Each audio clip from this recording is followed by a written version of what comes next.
Hello guys, कैसे हैं आप सब। आई होप आप सब बहुत अच्छे होंगे और डेटा स्ट्रक्चर प्रॉब्लम सॉल्व कर रहे होंगे।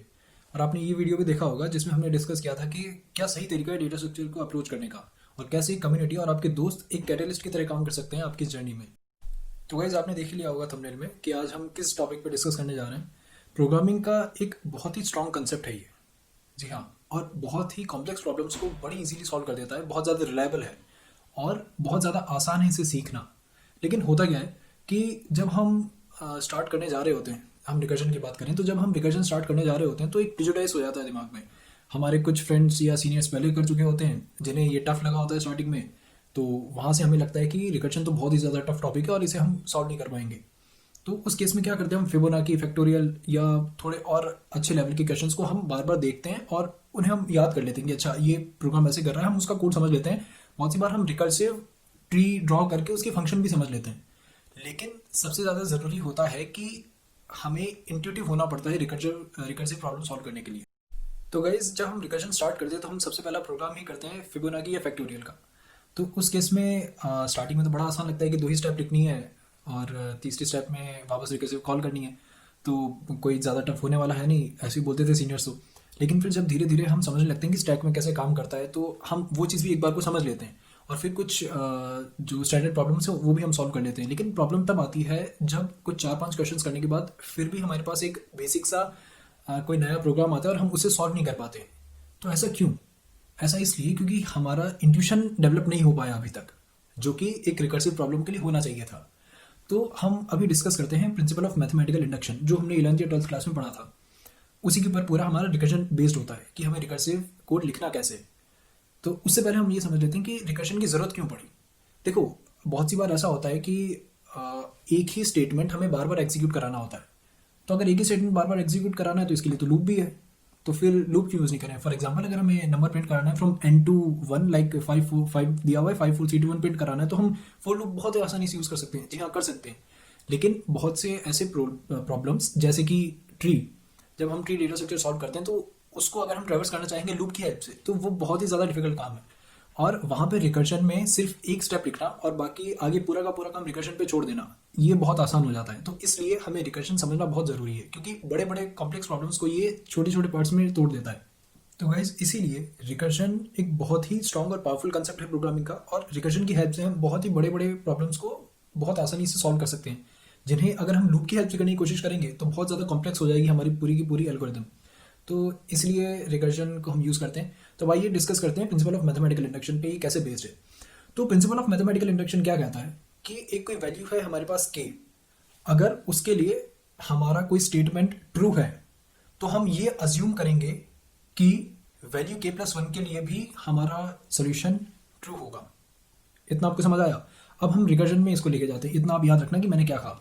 तो रिकर्सिव प्रोग्राम हमें प्रिंट करना है। मैं बहुत ही छोटा एक बहुत ही बेसिक एग्जांपल लेता हूँ कि हमें नंबर दिया हुआ है n, फॉर एग्जांपल 5 दिया हुआ है। अब हमें प्रिंट करना है n to 1, 5 4 3 2 1 प्रिंट करना है। तो रिकर्सिव कॉल हुई, वहाँ पे नंबर आया n। तो अब हमें इंट्यूशन क्या डेवलप करना है, तो वो सोचना कैसे कि रिकर्सिव रिकर्सिव को लिखना क्या है, उसमें डिस्कस करते हैं। तो देखिए, हमारा इतना सा काम है कि ये जो पूरा प्रॉब्लम है, हमें क्या प्रिंट करना है, 5 देन 4 देन 3 देन 2 देन 1। हम ये कहेंगे, रिकर्जन से हम बात करेंगे कि रिकर्जन, मैं सिर्फ 5 प्रिंट कर रहा हूँ क्योंकि 5 4 3 2 1 में सबसे पहले 5 प्रिंट करना है, तो मैं सिर्फ 5 प्रिंट करूंगा। उसके बाद आगे का सारा काम, यानी कि जितनी भी अब कॉल्स होंगी वो सब तुझे संभालनी है, मेरे इसमें कोई रिस्पॉन्सिबिलिटी नहीं है। तो मैं सबसे पहले फंक्शन के अंदर जाते ही लिखूंगा सी आउट एन, जो भी मेरा नंबर है। फिर नीचे मैं कहूंगा कि रिकर्जन आ जा, तू आ जा। तो मैं वापस, जो जैसे फंक्शन का नाम है print, so I will call print with an argument n-1। क्यों? क्योंकि 5 प्रिंट कर चुका हूँ, 4 प्रिंट करना है, तो आगे 4 के लिए प्रिंट कर दिया। और अब सबसे ज़रूरी चीज़ कि आपको अब यहाँ नहीं सोचना कि 4 के बाद 3 कैसे प्रिंट होगा, फिर 2 कैसे प्रिंट होगा, फिर 1 कैसे प्रिंट होगा। ये आपका काम अभी नहीं है सोचने का। अभी आपको सबसे पहले कोड लिखना बहुत ज़रूरी है। मैं कह रहा हूँ ना कि एक लीप ऑफ फेथ रखो, रिकर्जन के ऊपर उतना भरोसा करो जितना आपको अपने भगवान में भरोसा है। तभी आप बहुत इजीली सॉल्व कर लोगे। और ये आपको डेवलप करनी होगी हैबिट, कि आपको रिलाई करना होगा कि नहीं, रिकर्जन पूरा का पूरा 4 3 2 1 प्रिंट लाके करके दे देगा मेरे को। जब इतना भरोसा होगा तब आप रिकर्सिव प्रॉब्लम बहुत आसानी से सॉल्व करोगे। तो सबसे पहले आपने लिखा सी आउट एन, 5 प्रिंट हो जाएगा। इसके बाद आपने कॉल कर दिया 4 को, ठीक है। अब कह दोगे सारा 4 3 2 1 अपने आप प्रिंट हो जाएगा, लेकिन एक काम और रह गया है अभी। आपको रिकर्जन को बताना होगा कि भाई तुझे रुकना कहाँ है, जो रिकर्जन कॉल हो रही है उसे कहाँ रुकना है, क्योंकि 5 के बाद 4 3 2 1 -1 0 -1 -2 इन्फिनिटी तक जाएगा, या फिर लास्ट में सेगमेंटेशन फॉल्ट आ जाएगा जब तक आपके पास मेमोरी नहीं बचेगी। तो उस केस में देखो, अब आप सोचो, जहाँ हम बेस कंडीशन की बात करते हैं ना रिकर्जन में, वो यही कंसेप्ट आता है। तो बेस कंडीशन बाद में लिखी जाती है, ज़्यादातर बाद में ही लिखनी चाहिए, ताकि आप सोच लो कि अब मुझे कहाँ रुकना है। तो आपने लिखा 5 प्रिंट किया, आगे के लिए कॉल कर दिया, अब आपको कहाँ तक प्रिंट कराना है, आपको 2 तक प्रिंट कराना है, 1 तक, 0 तक, -1 तक, आपको 1 तक प्रिंट कराना है। तो आप एक कंडीशन लिख दोगे कि ये मेरी बेस कंडीशन है, यानी कि दो मिनिमम पॉसिबल वैल्यू क्या है आपकी, 1 है। तो आप लिखोगे if n equals to 1 then C out 1 and then return. So ये हुआ हमारा एक बहुत बेसिक सा रिकर्जन कोड। सो गाइज, अब आप लोगों को क्या करना है, जिन लोगों को भी आज तक रिकर्जन से डर लगता है, आप ये समझो कि रिकर्जन एक बहुत ही स्ट्रॉन्ग कंसेप्ट होने के साथ साथ एक बहुत ही इजी कंसेप्ट भी है। आप जितनी ज़्यादा प्रैक्टिस करोगे, जितना ज़्यादा इंट्यूशन डेवलप करोगे अपने ब्रेन में, अपने दिमाग में, उतना ज़्यादा आपके लिए हेल्पफुल रहेगा। तो आपको बहुत सारे प्रॉब्लम्स करने हैं इसके लिए, और कुछ वीडियोस के लिंक मैं डिस्क्रिप्शन बॉक्स में डालूंगा, उन वीडियोस को आपको देखना है।